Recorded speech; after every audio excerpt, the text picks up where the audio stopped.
Escapism.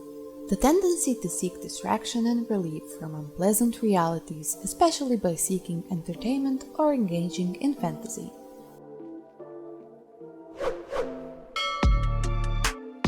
I perfected the art of escapism when I was 14, living with my mother and her husband and their dysfunctional marriage. I read Harry Potter and the Order of Phoenix 14 times in a row while listening to the best Italian album in existence on repeat, Tiziano Ferro 111, this is not an ad but buy it. Being bullied at school and having a colorful situation at home, what else was I supposed to do other than reread the same thing over and over and over again and live a bit in Hogwarts instead of in hell? 15 years have passed since I learned Harry Potter 5 by heart and I'm still constantly trying to escape. Since then I got a little cozy diagnosis of general anxiety disorder and depression, which explains why I'm being drowned in fantasy and fiction worlds so often. And when I say drowned, I mean completely taken over by it. In my life, there is no mild enjoyment in a work of fiction. I completely dive into it and lose myself in it for days or sometimes months.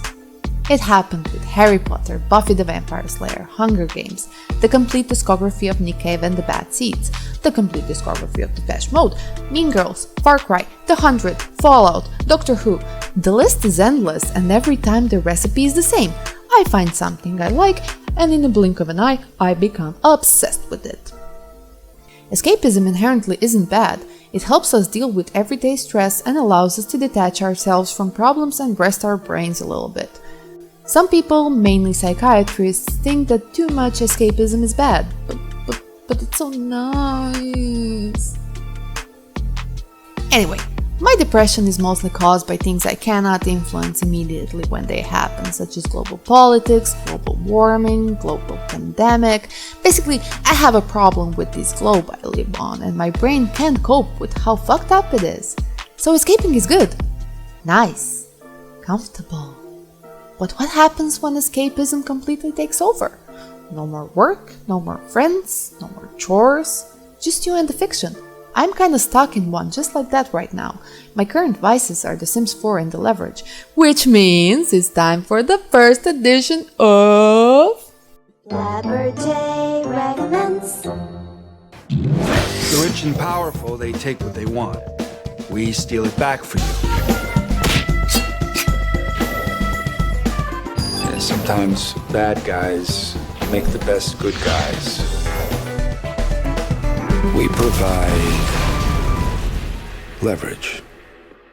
If you love to eat rich for dinner, you will love Leverage. The rich and powerful take what they want and the Leverage gang steals it back. Their group of criminals consisting of the hitter, Elliot, who kicks names and takes ass, the thief, batshit crazy Parker, the grifter, acting 101 Sophie, the hacker, age of the gig baby, Hardison, and their leader Nate, an ex-insurance guy turned Robin Hood. They steal money, valuables, and respect back for the small man who has been wronged by the powerful, evil, wealthy swine. The series is full of excellent humor, fast-paced action sequences, and good old satisfaction after the baddie gets fucked over. A lot of fan service comes from Hardison's geeking out, and the series offers some really nice special guests and cameos every now and then. 10 out of 10, and that's why Blabberjay recommends. John L. Longway, in his article The Rationality of Escapism and Self-Deception, said that when we acknowledge escapism, we tend to feel unwanted feelings such as guilt, anger, shame, anxiety. And yes, John, that is exactly what I feel. The first step in drowning in escapism is jumping into the pool of escape and enjoying it immensely for a few days. #self-care. Then I start to feel a bit anxious because I notice that I'm avoiding my responsibilities. But I don't stop. I play, I watch, I still enjoy it.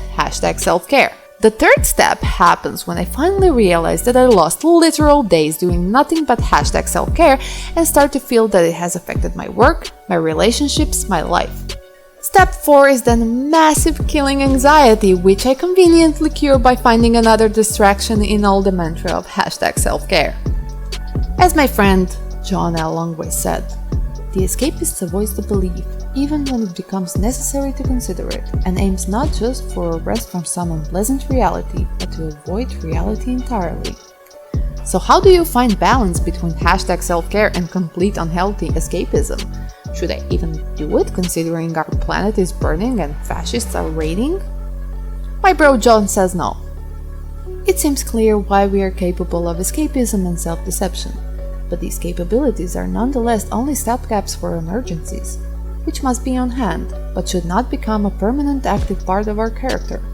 They should be removed and replaced with sounder means of dealing with our problems. Escapism of the sort that would avoid a belief even when it's importantly relevant to one's present concern is not ever theoretically rational. Escapism is pragmatically rational only as long as it's not possible to return to optimal functioning. We are not designed to be escapists. Now comes the part where we throw our heads back and laugh. Ready? Ready! Escapism helped me with one thing. To me, fiction was always the best inspiration. When I watch shows, movies, read books, play games, when I see what people manage to do despite all the hardships they encounter, it shows me what I could do in spite of my hardships. I might not create what they created, but I can create. I can contribute. Even in the worst type of escapism, there's always something positive and constructive I can take from it. Sometimes I learn something new, sometimes it inspires me to do something, and sometimes it just makes the bad stuff a bit more tolerable for my Bryant. It doesn't make the bad stuff good, it doesn't make me accept the bad things, but it can make easier for me to work through the problems that seem too big and too difficult to handle. It can help put things into perspective. It's sort of like tricking your brain, your Brian.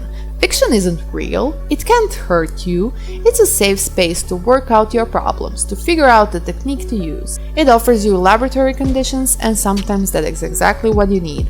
A safe space to try out new things before you use them outside in the burning, fash-ridden real world. But escapism is a dope drug. And if Brian feels good, Brian will want to continue feeling good.